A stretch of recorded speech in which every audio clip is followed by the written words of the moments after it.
Unidad número 2, estructura financiera de una entidad y estudio de la cuenta. Acá tenemos los objetivos. Conocer las reglas del cargo del abono relacionado a los 5 componentes que integran el estado de situación financiera y el estado de resultado. Por ejemplo, vamos a conocer las reglas del cargo del abono de los elementos que integran el estado de situación financiera. ¿Cuáles son esos elementos? Activo, pasivo y patrimonio.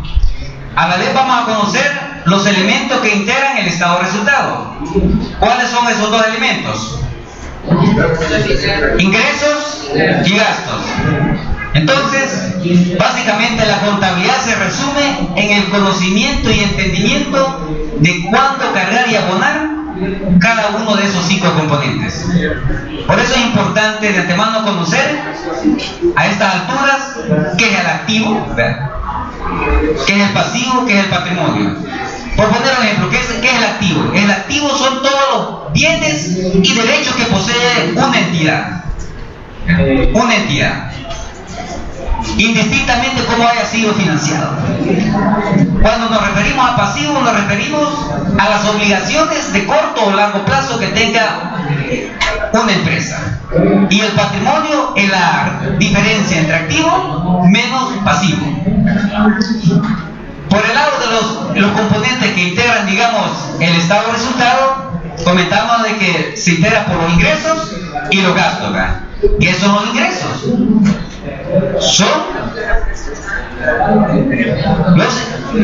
los beneficios económicos que representan, es decir, digamos, son los ingresos que representan un beneficio económico, es decir, tienen una incidencia directa en la utilidad neta durante un periodo determinado. Y por lo contrario, el gasto representa un decremento en el beneficio económico, es decir, en la medida que la empresa tenga más gasto, la empresa va a tener menos utilidades. Entonces, sobre eso vamos a basar las reglas del cargo del abono. El objetivo número 2, vamos a conocer, digamos, la importancia del ciclo contable, es decir, desde que inicia una empresa hasta lo que es la elaboración de los estados financieros. Y finalmente, el proceso del catálogo de cuentas, que dicho catálogo de cuentas tiene que digitarse en el software contable, es decir, usted primero tiene que entrar con su usuario, clave, y ahí en la opción de catálogo ir ingresando una por una. Sobre eso pues vamos a brindar más detalles a continuación.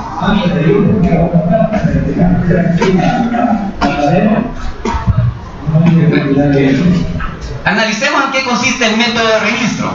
Dice, objetivo específico, que el participante conozca y practique el método básico de registro de las operaciones a través del desarrollo de ejercicios generales. Antes que todo, analicemos unos conceptos de carácter general. Primero, ¿qué es la contabilidad? Ahí, pregunta de examen. Es una técnica destinada para captar, dice, clasificar, registrar, resumir, comunicar e interpretar la actividad económica y financiera de un ente económico. En otras palabras, nos dice que la contabilidad es una técnica que se utiliza primero para clasificar los hechos económicos, ¿verdad? Es decir, voy a diferenciar, estas son mis compras, estas son mis ventas, estos son mis pagos, estos son mis cobros, y los voy a clasificar, ¿verdad? Es decir, cuando hablo de clasificar significa que, por ejemplo, todas mis facturas de compra las voy a tener ordenadas, ¿verdad? Y mi factura de venta en otro archivo. Todos los cheques que ha emitido la empresa, llevo un archivo de los cheques emitidos, ¿verdad? Asimismo, todas las notas de abono que ha emitido la empresa por los cobros que ha recibido por parte de los clientes, llevo un archivo por separado. Por eso, cuando habla, digamos, de clasificar, a eso se refiere. Es decir, no mezclar, digamos, ¿qué sucedería, por ejemplo, si usted tiene, digamos, en una sola bolsa, digamos, ahí tiene facturas de venta, de compra, tiene cheques, notas, ¿verdad? Entonces, sencillo, usted lo primero que tiene que clasificar, luego ordenarlos en orden cronológico.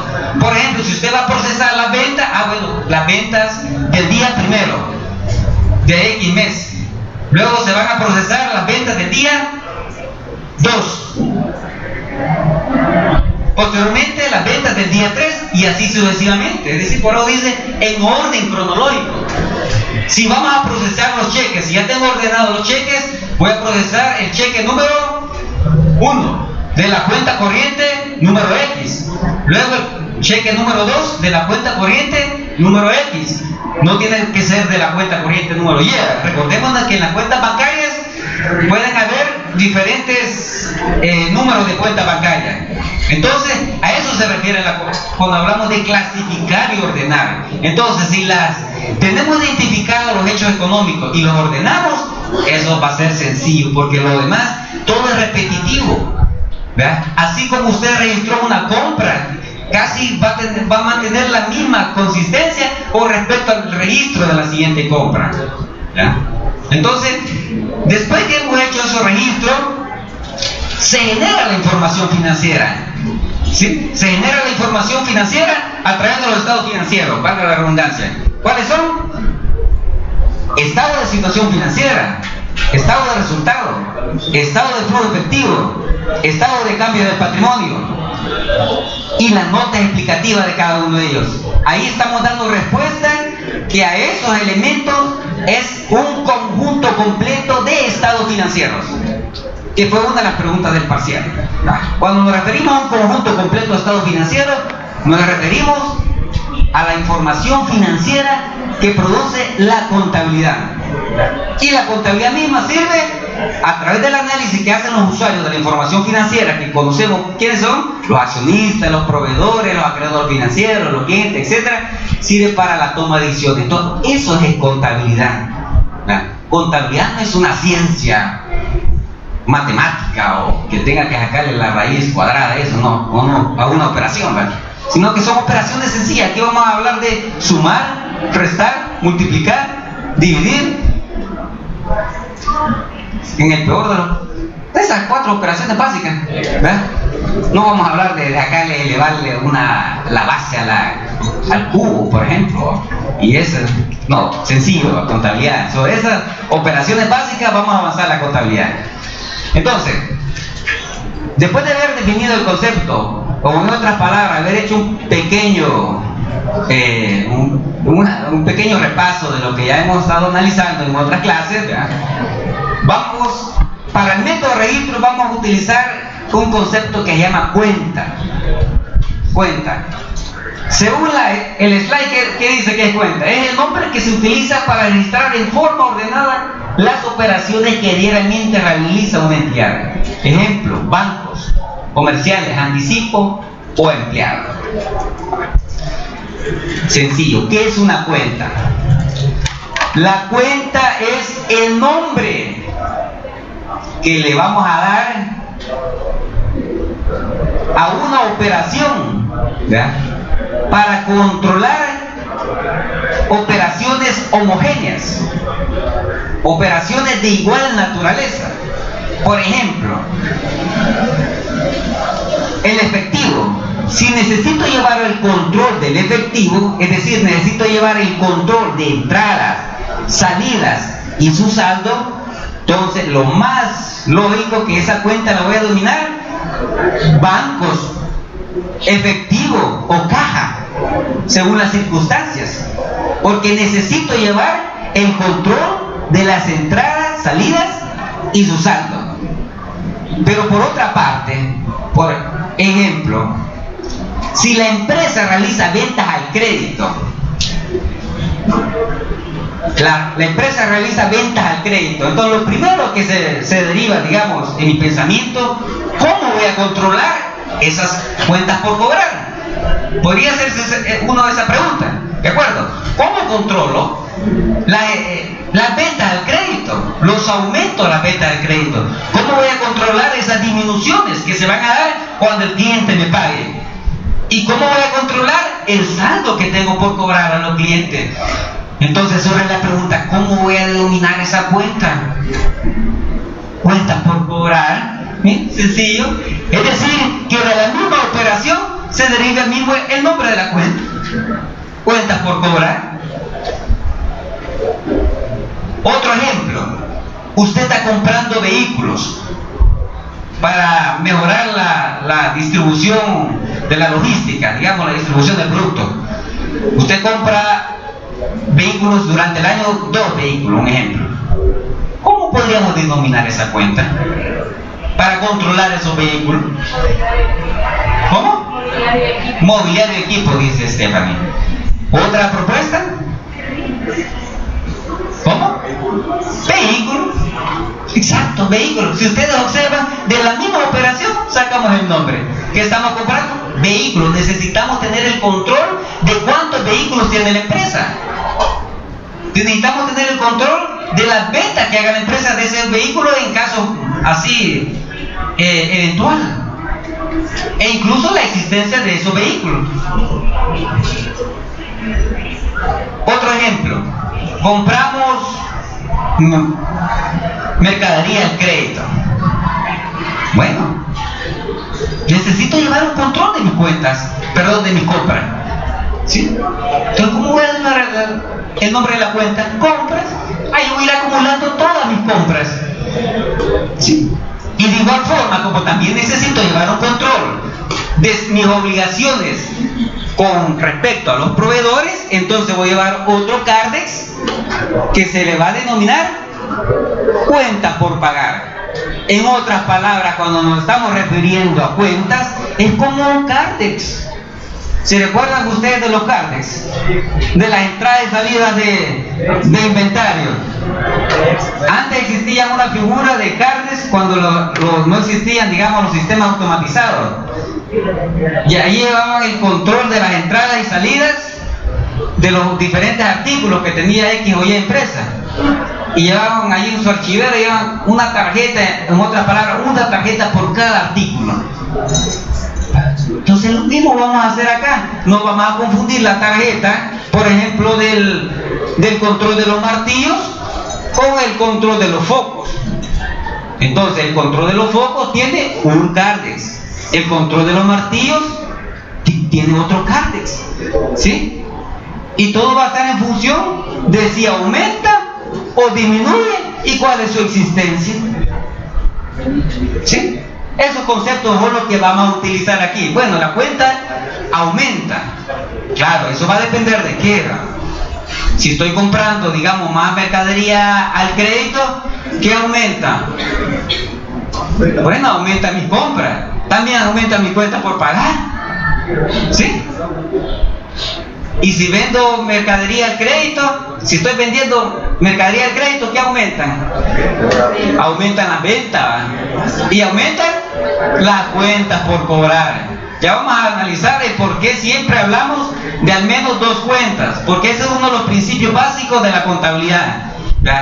En toda transacción tiene que haber al menos 2 cuentas. Eso es lo que le vamos a denominar el sistema de la partida doble.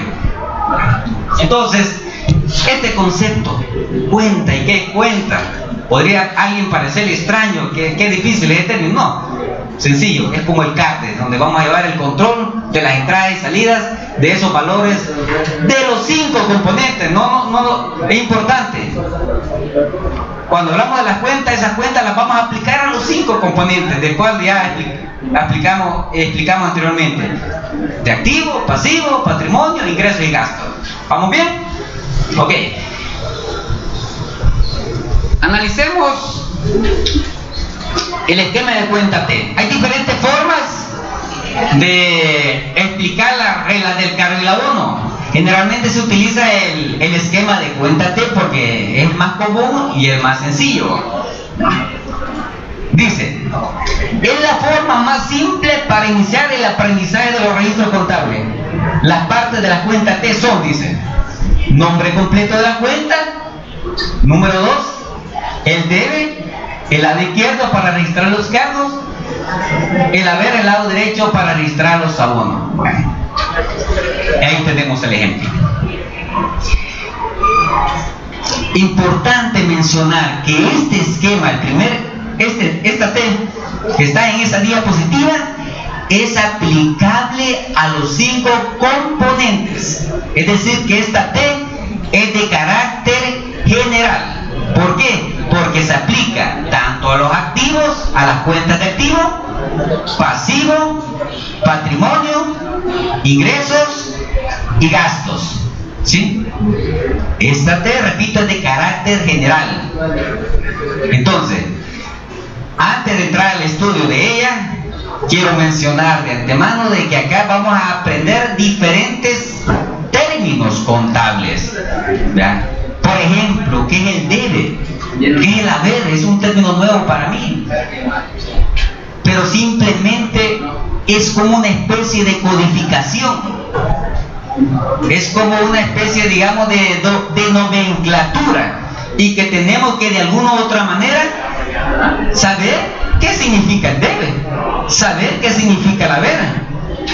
Es como cuando, por ejemplo, cuando iniciamos el estudio de matemática 1, nunca habíamos escuchado el concepto, por ejemplo, variable. Tuvimos que aprender el concepto de variable. Nunca habíamos escuchado el concepto de exponente, que es una base, que es un monomio. Un monomio es solo una variable. Que es un binomio, dos variables. Por poner un ejemplo, un polinomio, ¿ya? Que es una potencia. Y todo eso lo fuimos aprendiendo. Pero ¿cómo lo aprendimos? En la medida que fuimos repasando y estudiando esa terminología de matemática. Pues de igual forma, en la contabilidad tiene sus propios términos, su propia nomenclatura, ¿verdad? Cuando me refiero a nomenclatura, por ejemplo, hay conceptos que no van a tener ninguna vinculación con lo que podríamos traducirlo en el sentido común. Por ejemplo, debe. Antes de conceptualizar debe, alguien podría decir que debe se refiere a una deuda. Por poner un ejemplo. ¿Sí? Pero no se refiere a una deuda. Pero como tenemos que aprender el concepto. A ver, ¿qué podría ser haber? Algo así como detener, ¿verdad? Es igual el concepto de pasivo. Alguien que no haya estudiado contabilidad ve el concepto de pasivo. ¿Qué es pasivo? Ya es algo lento, ¿va? No, ¿va? Son obligaciones, no es que sea lento, ¿va? Entonces así hemos ido aprendiendo, ¿va? ¿Qué es el haber? ¿Qué es el debe? ¿Qué es un cargo? ¿Verdad? ¿Qué es un abono? Algunos sí ya lo hemos ido relacionando. Entonces, lo que quiero decir antes de entrar a la explicación de la T, que son conceptos, códigos, nomenclatura que tenemos que aprenderlo, el significado de cada uno de ellos. Entonces, volviendo al esquema T, veamos qué es lo que tenemos. Dice que el esquema T, en primer lugar, va a tener siempre el nombre de la cuenta. ¿Cómo vamos a definir el nombre de la cuenta? Va a estar en función de la naturaleza de la operación. Ustedes ya me explicaron que lo podemos denominar compras, ventas, cuentas por cobrar o cuentas por pagar. ¿De acuerdo? Esta T tiene dos lados. El lado izquierdo, la columna izquierda, ¿verdad? Y la columna derecha. Ahí nos ubicamos bien, porque la columna izquierda tiene el nombre de debe. Sí, así le hemos denominado contablemente. Y la columna derecha se le va a denominar haber. Entonces eso es bien clave. De entrada, la columna izquierda debe, la columna derecha haber. Ahora, ¿qué dice esto cuando se refiere a cargar o debitar? Significa que todas las operaciones, importante, todas las operaciones que se realicen en la columna izquierda, ¿sí? Todas las operaciones que se realicen en la columna izquierda o se anoten en la columna izquierda, que también lleva el nombre de debe, le vamos a denominar cargo. Por eso se dice, la cuenta la voy a cargar, ¿ya? Es decir, la voy a debitar. Importante aclarar que todos estos cuatro términos que están ahí son sinónimos, significan igual. Cargar, cargo, debitar, débito son sinónimos. Nos estamos refiriendo a la misma aplicación, ¿ya? Entonces, resumiendo, todas las anotaciones que se realicen en la columna izquierda, o en otras palabras, todas las anotaciones que se realicen en la columna del debe, ¿cómo le vamos a denominar? Cargo. Vamos bien. Excelente. Ahora bien, todas las anotaciones que se realicen en la columna derecha las vamos a denominar abono o un crédito, ¿sí? Abono o un crédito. En este caso, abonar, abono, acreditar y crédito son sinónimos. Entonces, cuando estemos hablando de acreditar, vamos a abonar la cuenta. Cuando hablemos de abonar la cuenta, ¿en qué lado de la columna tenemos que hacer esa anotación? En el lado derecho, sencillo, de entrada, derecho, es decir, en la columna del haber. Finalmente tenemos, dice que la sumatoria de los cargos que reciban o se realicen en la columna del debe se le va a denominar movimiento deudor. Repito, a la sumatoria de las anotaciones que se realicen en la columna izquierda o debe va a llevar el movimiento deudor. Y alguien me podría preguntar, profe, ¿por qué movimiento deudor? ¿Porque se debe o se refiere a una deuda? Como mencionaba al inicio, son conceptos, son nomenclaturas o códigos que así se han denominado desde que se creó la contabilidad. Entonces, la sumatoria de todos esos cargos, ¿cómo le vamos a denominar? Movimiento deudor. Y a la vez, la sumatoria de los abonos o los créditos, movimiento acreedor.